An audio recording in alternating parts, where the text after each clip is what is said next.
This video is what I think about the war in Iraq.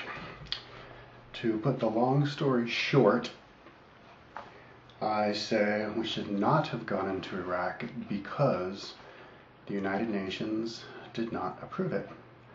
And we should be working like a world body. That's what the United Nations is. What did George Bush say? New World Order, right? Try to have a new world order, United Nations. And they did not go for it. So we went in unilaterally, and that's kind of like pissing in the face of the UN, and that's not good. The other reason I think we should not have gone and attacked Iraq is the way that we did it was not right. We used Halliburton and what was the other one? Halliburton and the other contracting agency that basically robbed money from the taxpayers to pay, to charge way too much and make all this money for Halliburton and these rich people who run Halliburton, like Richard Cheney, who owns $4 million in Halliburton, and I think was the vice president of Halliburton. There was this movie called The High Price of the Iraq War, which everybody should see. It exposes the corruption. Yeah, why would we pay people $100,000 a year to drive trucks and construct camps in Iraq when we could just pay troops a little bit more and get more volunteer troops in there and do it that way? It would be a lot cheaper for America, and it would be fairer to the troops. We were building camps out there in Iraq. They were having Halliburton build the camps, even though the troops could have built the camps. They were interviewing troops saying that they were told that they had to instruct the Halliburton people how to build the camps, and then they had to sit down and twiddle their thumbs and watch the Halliburton people, who make all this much more money than they do, get job experience when they didn't get any job experience. They're just hanging out watching. So it definitely was not run very well. Somebody was just saying, oh, this cost plus, which is the more money you make, the more money you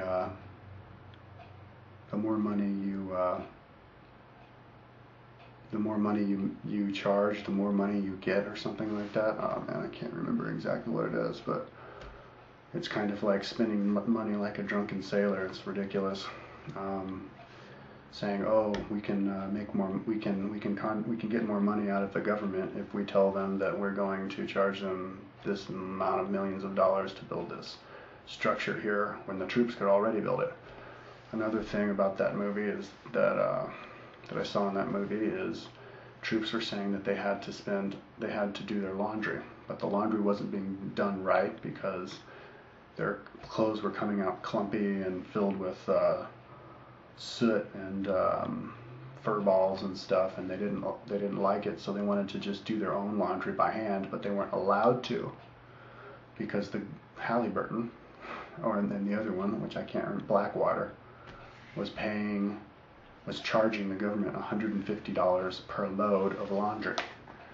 And so they weren't allowed to not do their laundry because it wouldn't make these CEOs of Halliburton make the money. Another thing is they were giving office people who worked down there, $50,000 cars, and taxpayers are paying for it. So mismanagement like this is it's ridiculous how people are just spending crazy money. So for those two reasons, we should not have gone into Iraq.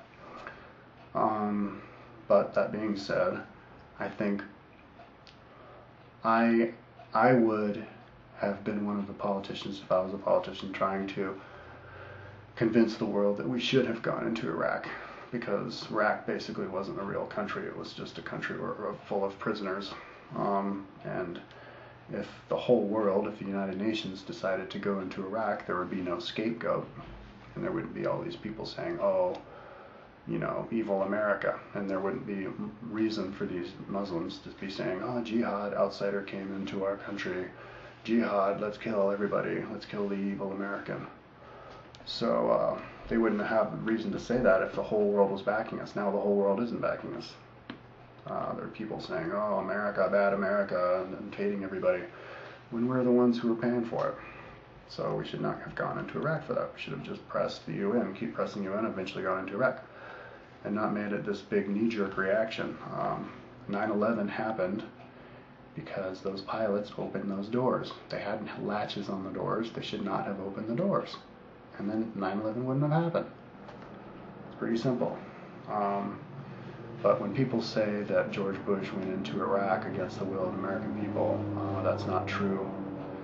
I'm pretty sure that 69% of the American people actually wanted to go into Iraq at the time that they went into Iraq. So the American people are just fickle, and should own up to that. Now that we are in Iraq right now, I think we should just follow General Petraeus's advice and stay in there as long as he thinks we should, even if it's for the next 100 years. We should stay in Iraq, and in order to pay for that, let's just not give as much money to other countries. Take the aid away from other countries and just pay for Iraq. Other countries can take care of other third world countries. Let's let Europe send troops into Africa and save those Watutsis. I'm not racist. Watutsis are my favorite race on the whole planet, actually. I think the average man is like 6'8", and the average woman is like 6'2". I love tall girls, so let's keep those Watutsis. And I actually did call the White House and say that I wanted to stop the genocide in Darfur. So, but if we're going to keep a strong economy, maybe we're going to have to just cut aid to other countries until we can deal with this Iraq. And I think Iraq will become an actual thriving, healthy